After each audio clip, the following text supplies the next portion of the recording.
জীবনে কোনোদিন ওই মানুষটাকে ঠকিও না যে তোমার মিথ্যাকেও সত্যি ভেবে নেয়। জীবন কখনো কারোর জন্য থেমে থাকে না, কিন্তু কারোর জন্য জীবনকে থামিয়ে রাখার বিচার চেষ্টা হচ্ছে বোকামি। টেনশন আর মানসিক চাপে তারাই বেশি থাকে যারা নিজের থেকে অন্যের কথা একটু বেশি ভাবে। ইতিহাস রাতারাতি তৈরি হয় না, ইতিহাস হতে সময় লাগে। সন্দেহ নিজের ব্যর্থতা থেকেও বেশি স্বপ্নকে ধ্বংস করে।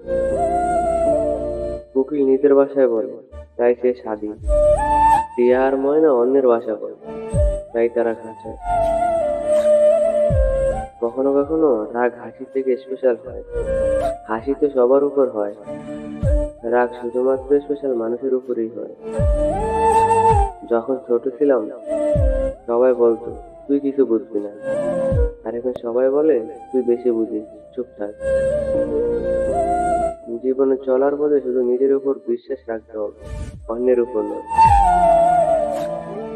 গাছ রোপণ না করে যেমন ফল খাওয়া যায় না, ঠিক তেমনি ত্যাগ স্বীকার না করলে সফলতা অর্জন করা যায় না। লোক ঠকানোর অভ্যাস থাকলে সেটা ত্যাগ করো, কারণ যাকে ঠকাবে সে ঠকতে ঠকতে একদিন ঠিক শিখে নেবে, আর তুমি ঠকাতে ঠকাতে নিজে একদিন বেঁচে যাবে। নিজের মনকে অন্যের খারাপ ব্যবহারের কারণে ভেঙে ফেলো না, বরং ভুলটা ভেঙে মনকে ঠিক রাখো। কাউকে বাধ্য করে না কথা বলার জন্য, তুমি চুপ থাকো আর বুঝিয়ে দাও তাদের ছাড়াও তুমি থাকতে পারো। একটা সঠিক সিদ্ধান্ত তোমার আত্মবিশ্বাসকে দ্বিগুণ করে দেয়, আর একটি ভুল সিদ্ধান্ত দ্বিগুণ করে দেয় অভিজ্ঞতা। খারাপ মানুষের সাথে সমঝোতা করতে নেই, কারণ সমঝোতার পর সে আরো ভয়ানক হতে পারে। যার দ্বারা মানবতা উৎকৃষ্ট হয় তিনি শ্রেষ্ঠ মানুষ।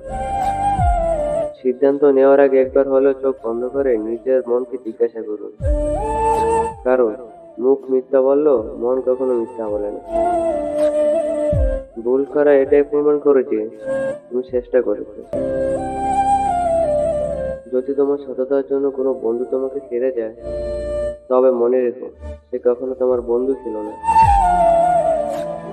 বয়স বাড়ার সাথে সাথে আমাদের হাতে পেন্সিল ছাড়িয়ে পেন ধরিয়ে দেওয়া হয়, কারণ এটা বোঝানোর জন্য যে এরপর ভুল করলে আর মোছা যাবে না।